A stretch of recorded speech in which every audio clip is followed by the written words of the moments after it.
Bonjour tout le monde, j'espère que vous allez bien. Aujourd'hui, j'attaque un très gros sujet qui est l'arrivée de l'intelligence artificielle et le rapport avec cette arrivée-là à la spiritualité.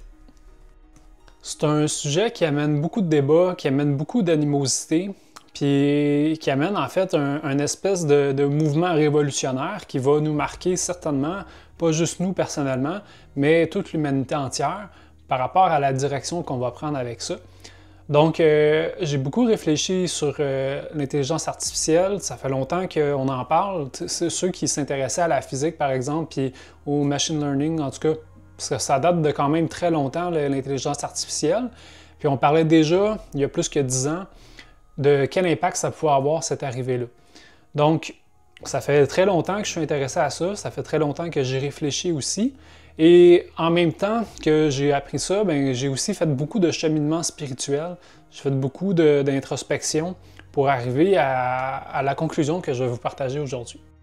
Selon moi, l'intelligence artificielle a beaucoup de points positifs qui peuvent nous aider.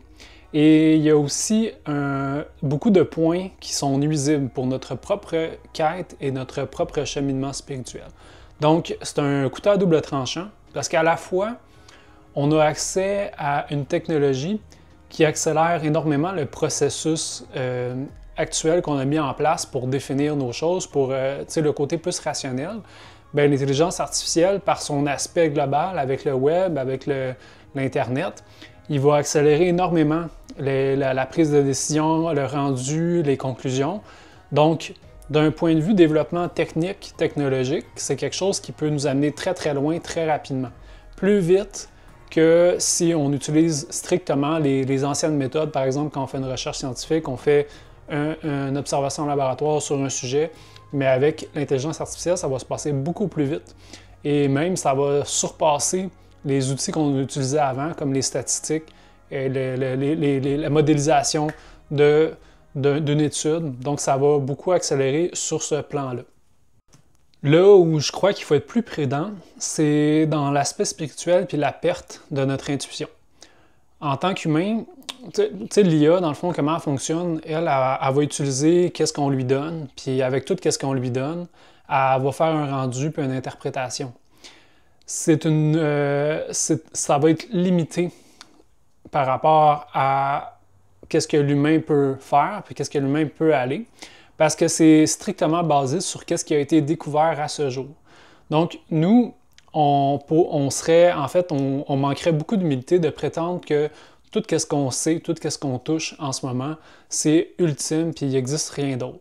Donc, l'IA, en utilisant seulement une petite partie, une partie qui est limitée à ce qui a été découvert à ce jour, pour décider de ce qui est vrai, de ce qui n'est pas vrai, pour nous guider dans différentes directions, mais ça va être dans un espace qui est très limité, qui est très fini, puis qui ne tient pas compte de tout ce qui n'a pas encore été découvert, puis de tout ce on ne sait pas qui existe. Et il y a une partie de ça qu'on a accès, nous, en tant qu'humains, via l'intuition. Donc, quand on chemine en spiritualité, quand on médite, quand on apprend que nos sens, notre corps, c'est quelque chose qui est relatif, qui est fini, mais qu'on a accès à l'intérieur de nous à une connexion qui, elle, est reliée à tout l'ensemble de l'existence puis du réel, c'est là qu'on découvre la puissance de l'intuition. Puis, actuellement, la notion de l'intuition, c'est de quoi qui n'existe pas pour les scientifiques, qui n'est pas rationnel. Puis effectivement, c'est pas rationnel, l'intuition, ça sort de nulle part. Mais pourtant, on y a accès. Il faut juste se donner les moyens, il faut prendre le temps de reconnecter à soi, d'évoluer, de faire un cheminement de conscience, de réaliser qu'on n'est pas seulement de la matière finie, qu'on n'est pas seulement un cerveau. Oui, on vit l'expérience à travers les sens, on le vit à travers les émotions, à travers le cerveau rationnel, à travers les couleurs qu'on voit. C'est une expérience qu'on vit, mais il y a une partie de nous, au-delà de tous ces sens-là, qui existe. Puis cette partie-là, c'est là qu'on va trouver une guidance qui va être en harmonie puis en alignement avec tout ce qui a été créé. Donc, c'est le fait qu'il y a une intelligence qui se présente comme ça, qui elle, fonctionne juste en « j'apprends ça, c'est oui, ça c'est non », puis je fais un gros rendu sur ce qui est observé. ça devient une espèce de grosse machine, un peu comme notre subconscient fonctionne, qui est limitée. Puis seulement se fier là-dessus, sans tenir compte de notre racine, qui est au-delà des sens, qui est au-delà de la matière, qui est notre essence propre. Si on se coupe de ça parce qu'on glorifie seulement cet aspect-là, on risque de passer à côté de quelque chose qui est important. Quand on connecte à notre intuition, c'est qu'on va chercher un aspect d'une dimension de l'humain qui est importante, puis c'est le sens à la vie, le sens à l'existence. Si on est seulement dans les plaisirs des sens, qu'on est seulement dans la satisfaction des sens, qui serait le manifeste, qu'est-ce qu'on touche, qu'on voit, ça peut apporter quelque chose, mais il manque un bout de chemin, puis ça, on a besoin de cette connexion-là, parce qu'on a besoin de sentir que la vie est pour quelque chose, puis que c'est pas seulement d'aller faire de l'argent, puis d'aller faire du développement technique. Il y a quelque chose de plus grand que ça à la vie, il y a quelque chose de beaucoup plus puissant, de beaucoup plus global, et il ne faut pas le perdre de vue. Donc, selon moi, il y a un danger avec l'intelligence artificielle qu'on se défait de notre pouvoir intuitif, de notre pouvoir décisionnel sur notre vie, au profit de cette intelligence-là, parce qu'on la juge plus sage, parce qu'elle est plus globale, elle est plus intelligente que nous, elle est plus vaste. Parce que c'est facile, un scientifique qui dit, ben gars, moi, l'intelligence artificielle, toutes les connaissances qu'elle a, je ne pourrais jamais accumuler tout ça dans ma vie. Donc, on a l'impression qu'on devrait seulement se fier sur elle. Pourtant, à l'intérieur de nous, on a un processus créatif, on a une intuition qui est importante puis qui amène l'humanité à évoluer beaucoup. Selon moi, il ne faut pas perdre de vue cet aspect-là de la vie.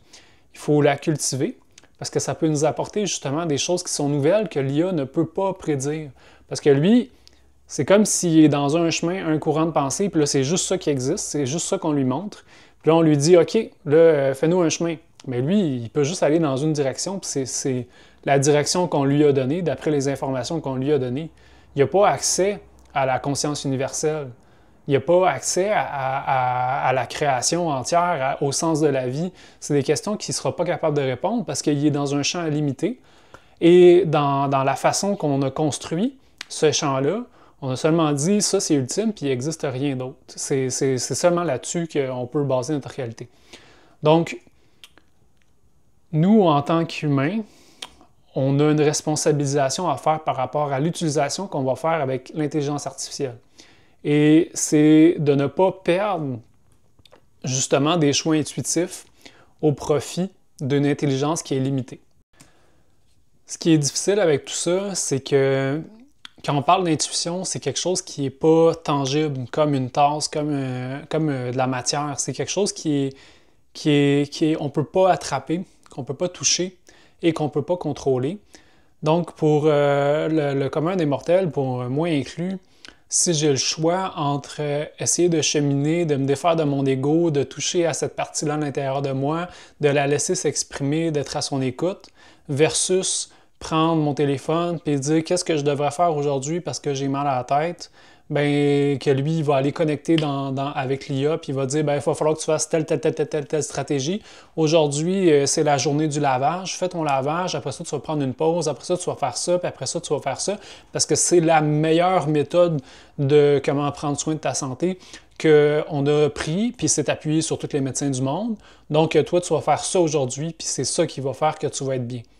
Donc, si j'ai quelqu'un, justement, qui s'approprie toute cette responsabilité-là, là, c'est pas quelqu'un, mais c'est la machine, et qui va dicter qu'est-ce que je dois faire et qu'est-ce que je dois pas faire, bien, mon choix est facile. J'ai aucune réflexion à faire. J'ai même pas besoin de m'écouter, parce que l'IA a la réponse à mon problème, puis elle va m'outiller, puis me donner vraiment qu'est-ce que j'ai vraiment de besoin. Puis ça, c'est relatif aussi, mais c'est l'impression que ça va donner. Puis, en fait, je pourrais même dire, bien, c'est sûr que l'IA, elle va être supérieure même à des spécialistes parce qu'elle a accès à toute la base de données de la médecine puis de comment prendre soin de soi. Donc, c'est sûr qu'elle, c'est suprême, là. Mais en faisant ça, bien, c'est facile. J'ai pas besoin de rien faire, j'ai juste besoin d'écouter puis c'est tout. Si j'ai à cheminer, à prendre conscience de moi, de défaire des voiles, de cheminer, de travailler, puis ça prend du temps, là, le cheminement. C'est pas le cheminement spirituel, puis d'aller justement connecter à l'intuition, c'est pas facile, ça prend beaucoup de temps. Ça peut prendre des années avant qu'on arrive à connecter. Tout dépend à quel point on a beaucoup de couches qui se sont greffées à nous, puis qu'on doit percer à travers chacune d'elles. Surmonter des obstacles, surmonter des défis. Donc, c'est de quoi qui est long, qui n'est pas facile. Mais si j'ai le choix entre les deux, c'est sûr que je vais être tenté de choisir l'IA, puis je vais la laisser dicter ma vie. Puis, c'est la même chose parce que je fais beaucoup de réseautage en entrepreneuriat, puis des choses comme ça. Puis, c'est tellement le sujet par excellence, parce qu'on parle de l'IA pour déterminer nos choix stratégiques pour arriver à avoir une performance en commerce, puis en travail, puis du point de vue financier. Puis tout le monde se lance dessus, puis là, tout le monde fait de l'IA. Ah ben l'IA, elle va parler au client, puis je vais lui dire quel type d'approche je veux qu'elle aille pour aller me chercher des clients. Elle va tout faire le discours tout seul, puis moi, j'aurai rien à faire, je vais juste avoir à récolter des clients. Puis il y a beaucoup d'entrepreneurs qui voient que c'est un sujet qui est... En fait, que ça facilite parce que là, ils n'ont plus rien à faire, ils n'ont pas besoin de secrétaire, c'est l'IA la secrétaire. Ils n'ont pas besoin de réfléchir à une stratégie, l'IA va le faire pour eux. Donc, ça l'amène beaucoup ça, et ça devient quasiment trop facile. Mais faire ça, il y a un manque d'authenticité qui peut se présenter. Parce que l'IA, elle va réfléchir d'une manière que toi, tu ne vas pas nécessairement réfléchir. Puis la personne, bien, ça vient vers toi, c'est pour qu'est-ce que tu as à lui partager. Mais si le message s'est faussé, parce que là, toi, tu as utilisé une stratégie pour justement attirer plein de monde, puis faire beaucoup d'argent, bien là, la personne, elle se présente devant toi, puis elle réalise que, ouais, finalement, c'est pas tout à fait ça. Me présenter problème de santé, m'est allé dans le mainstream, dans qu'est-ce qui est simple, facile, à me refiler une coupe de suppléments puis de pilules, puis et voilà, c'est parti. Le côté humain, il est mort. Le côté authentique aussi, il est mort. Donc, c'est sûr qu'il y a ça qui nous cerne, qui nous guette. Donc, il faut être prudent dans son utilisation, justement. Oui, ça peut être un outil. C'est comme un ordinateur. Le Wi-Fi, l'Internet, c'est un outil qui peut apporter autant de bien, qui peut apporter aussi beaucoup de difficultés. Donc, je crois que nous, on a une certaine éducation à avoir par rapport à ça pour savoir bien l'utiliser, savoir ne pas en dépendre non plus, pour garder notre autonomie, de ne pas perdre de vue notre intuition, de quelque chose qui va nous amener dans des processus créatifs, des choses nouvelles, parce que ça, on l'a, l'humain, il l'a. Si on s'est rendu où ce qu'on s'est rendu aujourd'hui, il y a des nouvelles idées qui ont émergé, qui venaient de nulle part. On a eu des nouvelles créations, des processus, des choses complètement nouvelles qu'on n'aurait pas pu imaginer. Mais ça fait partie de l'humain, ça fait partie de nous. Puis c'est important parce que ça nous amène à avancer dans une nouvelle création de plus en plus harmonieuse et extraordinaire, je pourrais dire. Donc ça, c'est important, puis ça vient de l'intuition. Ça vient d'un espace qui n'est pas limité par qu'est-ce qu'on connaît. Ça vient d'un espace qui est plus global, qui vient de plus loin. Donc, il ne faut pas perdre ça. Il ne faut pas s'en couper complètement. Il faut continuer de le cultiver et se responsabiliser sur l'utilisation qu'on fait de l'IA. L'autre chose par rapport à ça, du point de vue des univers plus spirituels, c'est dans quelle direction nous amène l'IA par rapport au reste de l'univers. Donc, nous, en tant qu'humains, on le sait, là, on vit la matière, on vit les sens, on vit les dimensions de l'humain. On évolue aussi dans l'univers. On évolue dans d'autres dimensions qu'on n'a pas nécessairement accès en ce moment, mais qui font quand même partie de nous. Comment je l'explique? Comment je le conçois, plus que je l'explique, là? C'est que l'humain, c'est un peu comme une fourmi. Une fourmi aux yeux de l'univers. Si tu regardes toute la vastitude de ce qu'est la création, de ce qu'est les planètes, de où ce qu'on est, puis qu'est-ce qu'on fait, l'humain, c'est un peu comme une fourmi. L'IA, c'est un peu une prolongation de la fourmi. Puis là, supposons qu'on est dans un peuple de fourmis, puis là, la fourmi, elle dit « Ah, j'ai inventé une intelligence qui, elle, va faire en sorte que toutes les fourmis, on va avoir des plus grosses cabanes, on va avoir des jets, on va pouvoir voler. » On s'imagine, embarquer avec moi dans mon petit univers. Là. Ben, nous, c'est un peu ça qu'on fait. Fait que la fourmi, elle, il y a des dimensions qu'elle n'a pas accès. Comme nous, en tant qu'humains, on a des dimensions qu'on n'a pas accès. Mais la fourmi, elle va créer son outil en fonction de ces dimensions qu'elle connaît, pas en fonction de ce qu'elle ne connaît pas. Puis elle va chercher à optimiser ça. Fait que nous, c'est un peu ça qu'on t'apprend à faire avec l'IA. Mais la fourmi, elle participe à un processus créatif qui est beaucoup plus vaste qu'elle. Puis là, c'est facile de faire le lien. Nous, on regarde les fourmis, puis on regarde justement l'humain. Mais tu sais, la fourmi, elle regarde un humain, puis pour elle, ça n'a pas de signification, ça ne veut pas dire grand-chose. Mais l'humain, il a une importance pour la fourmi. Parce que si l'humain décide que lui, il fait une carrière, ou est-ce qu'il y a un paquet de fourmis, ben il va faire sa carrière, et puis les fourmis, eux, ils vont sacrer le camp, il n'y en aura plus. Donc, ça, c'est juste un exemple grossier, là. Mais l'idée, c'est que la fourmi fait partie d'un univers qui est beaucoup plus vaste qu'elle, puis elle dépend de cet univers-là pour survivre.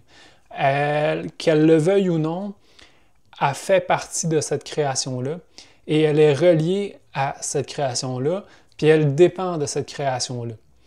Si elle a choisi de suivre cet univers-là et de se couper de sa racine d'où qu'elle vient, de se couper de son milieu, bien éventuellement, elle va courir à sa perte, elle va courir à sa perdition. Bien, c'est un peu la même chose, c'est que l'humain, il faut qu'il continue à évoluer avec l'univers puis qu'il ne s'en coupe pas complètement.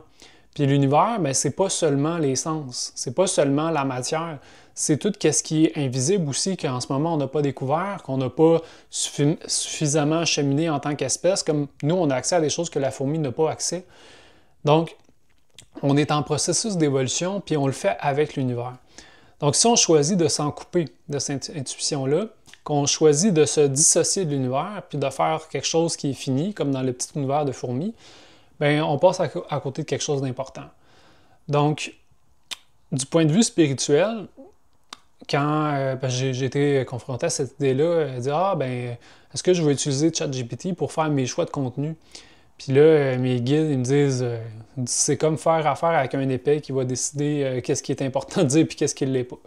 Et de leur point de vue, l'IA, c'est un peu abruti. Puis si, je ne veux pas faire c'est épais, mais c'est quand même plus intelligent que ma capacité de rationalisation, là. Mais l'idée, c'est que si tu cherches à faire un rendu complexe de quelque chose qui est fini puis qui est limité, tu t'exposes justement à ce côté-là qui ne va pas tenir compte de l'univers, qui ne va pas tenir compte de l'évolution de l'humanité, qui ne va pas tenir compte des planètes, comment ça fonctionne. On est trop limité. Fait que il faut pas perdre le contact d'où qu'on vient, puis il faut cultiver ce lien-là avec le divin. Puis en ce moment, on a comme l'impression que plus le temps avance, plus que qu'est-ce qui est sacré, puis qu'est-ce qu'on on honorait dans les anciennes civilisations, plus qu'on le délaisse, puis qu'on laisse profit à la façon de fonctionner qui est plus matérielle. Puis on laisse complètement de côté ces univers-là, mais ça fait partie de nous. Puis du point de vue de l'âme, c'est une dissociation du divin qui se fait. Donc une dissociation de son lien avec le tout. Puis ce lien-là, en fait, elle en dépend. Elle a besoin de ce lien-là pour s'épanouir puis pour cheminer, parce que c'est comme si tu prends une fourmi et tu la mets dans l'espace. Mais la fourmi dans l'espace, il n'y a rien pour elle. Elle ne peut rien faire. Bien, l'âme, sans son lien avec le divin, sans son lien avec l'intuition, elle ne peut pas survivre. Éventuellement, elle se coupe, puis elle va se perdre, puis il va manquer une partie d'elle. Il va manquer une partie qui la nourrit puis qui le permet de participer au processus de création de la vie. Parce que nous, on est dans un processus de création, on est une expérience de quelque chose d'unique, puis on y participe directement. Si on se coupe de la globalité, de la création, bien, on se coupe aussi de nous-mêmes. Puis quand je présente ça de cette manière-là, je me sens comme obligé de parler du Christ puis de l'Antéchrist. Parce que, dans le fond, quand tu as une connexion avec le Christ, c'est la connexion à l'intérieur de toi du divin, profondément de l'âme qui chemine. Tu connectes à cette dimension-là et tu honores la création, tu honores le chemin qu'on pourrait dire que Dieu a choisi dans le développement de l'humain. Et ça fait partie de toi, c'est à l'intérieur de toi parce que tu proviens de ça. Tu sais, on parle du Père, puis on parle de... Fait que tu proviens, le Père, c'est l'origine. Donc, tu proviens de cette origine-là et tu incarnes cette partie-là. Tu as la chance de vivre cette expérience-là. Donc, il y a ce côté-là, ça serait ton intuition. Donc, de suivre les élans intuitifs, c'est de te relier à cette partie-là de toi. Puis, l'inverse, ben, c'est d'aller vers, supposons, l'IA, qui, elle, est limitée, qui est essence, qui serait un ultra-ego, finalement, parce qu'elle, elle tient juste compte de tout ce qui a été découvert à ce jour, mais du point de vue de l'ego, du point de vue des sens puis de la matière, et que tu suis aveuglément ça, en ignorant complètement ton intuition, ben c'est que tu te coupes du Père, tu te coupes du Christ, tu te coupes de cette partie-là qui fait partie de toi. Fait que de ce point de vue-là, on pourrait dire que l'IA, c'est un peu l'incarnation de l'Antéchrist, qui va nous amener vers ça, dans trop la matière coupée du divin. Donc, du point de vue spirituel, ben l'IA, ça serait une menace pour la création. Parce que ça serait une espèce de gros emprisonnement de l'humain qui, en fait, il perdrait son pouvoir complètement puis qui serait seulement dans l'asservissement du développement technique et coupé d'une partie de lui-même. Donc, il serait dans son corps, mais complètement coupé de sa racine profonde, coupé de Dieu. Donc, c'est sûr que c'est comme je vous disais, c'est un sujet qui est important puis qui amène beaucoup de débats, qui amène beaucoup de friction, parce qu'on sent qu'il y a un déchirement qui se fait de ce mouvement-là. Donc, quand il y a un mouvement de déchirement qui se fait, bien, il y en a toujours un, il va à droite, l'autre, il va à gauche. Il y a comme une séparation qui est en train de se créer. Et par rapport à tout ça, bien, moi, mon message, c'est toujours le même. C'est l'IA, il peut avoir des bons côtés, mais il ne faut pas perdre de vue notre intuition puis notre connexion au divin, puis il ne faut pas non plus perdre notre pouvoir. Il faut arriver à cultiver un état où on reste relié à nous-mêmes, parce que ça fait partie de nous. Puis sans dire que l'IA, c'est négatif ou c'est positif, moi, je suis absolument d'accord que ça peut nous amener bien des raccourcis, puis ça peut être super utile, mais il ne faut pas se déposséder des choses qui sont importantes, qui font partie de nous. Donc, de garder les deux. On peut fonctionner super bien avec l'IA, puis moi, j'espère en fait que la façon que l'humanité va servir de l'intelligence artificielle, ça va être d'une façon positive, puis qui va l'amener à un développement technologique, mais que l'humanité aussi profite de ça pour cultiver sa relation à son intuition puis au divin. Puis par la suite, ben, ça serait donc le fun que si je peux construire une maison en une journée avec des travailleurs robots qui le font à ma place, que j'ai pas besoin de forcer, mais que en même temps, moi, les commandes que je vais donner à l'intelligence artificielle, bien, ils vont être inspirés divinement. Donc, je vais dire, samedi, il faudrait peut-être qu'on choisisse des matériaux écologiques, par exemple. Il faudrait peut-être que ça soit harmonieux au niveau de l'énergie. Quand le robot va le placer, il faut que ça soit en harmonie avec l'environnement, il faut que ça soit en harmonie avec la création. Puis que là, je vais placer ces informations-là dans l'IA. Bien, déjà, c'est un peu différent que je vais la laisser décider tout pour moi, puis ça va être ça. Donc, comme je l'ai dit, c'est un gros sujet qui n'est pas facile, que j'ai beaucoup hésité avant de vous parler, parce que je sais que ça va amener des frictions. Il y en a qui ne seront pas d'accord, il y en a qui vont être d'accord, bref. Ça fait partie aussi du jeu, comme on pourrait dire. J'espère que le contenu vous a intéressé. Moi, mon message, c'est de ne pas perdre de vue votre intuition puis de prendre le temps de le cultiver. Puis, comme je disais dans des vidéos précédentes, faites pas de tout ce que je vous dis une croyance. Essayez de connecter avec votre intuition. Essayez, voyez par vous-même, est-ce que ça existe, est-ce que ça n'existe pas? Et de rester dans la contemplation, dans l'observation, et de suivre votre chemin. Comme je vous avais dit une dernière vidéo, on va challenger cette idée-là, on va y aller jusqu'au bout, on l'explore, puis on va décider pour nous après ce qui correspond puis qu'est-ce qui ne correspond pas. Ça reste important peu importe où ce que vous allez, les témoignages que vous écoutez, si vous ne le mettez pas en application, c'est des idées vides, ça ne sert à rien. Il faut donner vie aux idées, il faut donner vie à justement ce qui est partagé. Fait que je vous encourage de suivre un bon cheminement, d'essayer de connecter à cette partie-là de vous intérieure, d'écouter qu'est-ce qu'elle vous dit. Est-ce que le message que je vous donne résonne ou ne résonne pas? Ça va être tous des indicateurs, justement, si ça vous a relié à la partie divine en vous ou non. Donc, je vous remercie sincèrement de votre écoute. Je vous souhaite une très bonne journée et je vous souhaite un très bon cheminement spirituel. Salut!